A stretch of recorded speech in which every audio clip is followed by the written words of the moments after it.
Yeah, so when we look at how do we turn the operations around, I've been in so many situations where I've gotten the phone call, Ryan, we need you in this country because this program is failing and we're having some challenges. The client's giving us a 90-day notice.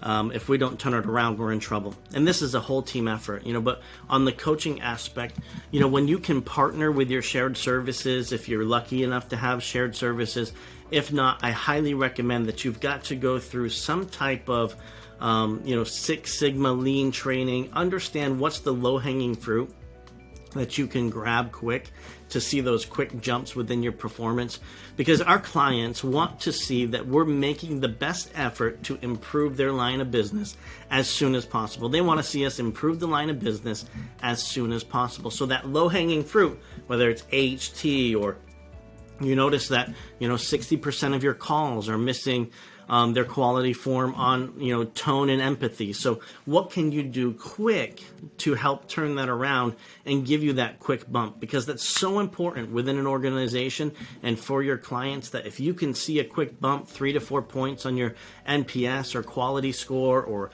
conversion rate, if they can see that quick bump, they're going to have that instant faith in what you're able to do. So that's first step. Find that low-hanging fruit. The second step when turning operations around is really getting the buy-in from your leadership. You've got to get into the trenches with them and sit with them and say, okay, Dennis, let me do this for you. Watch how I do this, and I'll sit and I'll coach a rep. It doesn't matter if you're a VP, SVP, director. Sit with the agent and show the leadership what you're looking for.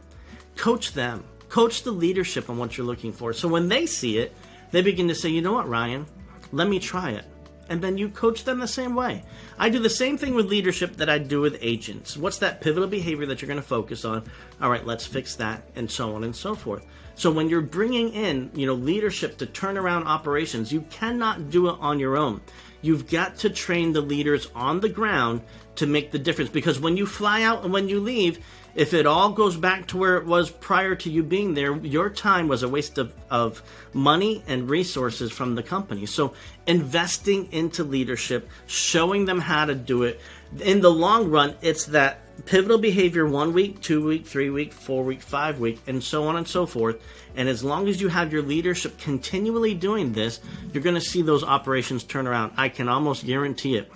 Anywhere I've gone, I've seen the operations improve just by implementing good coaching quality throughout that process.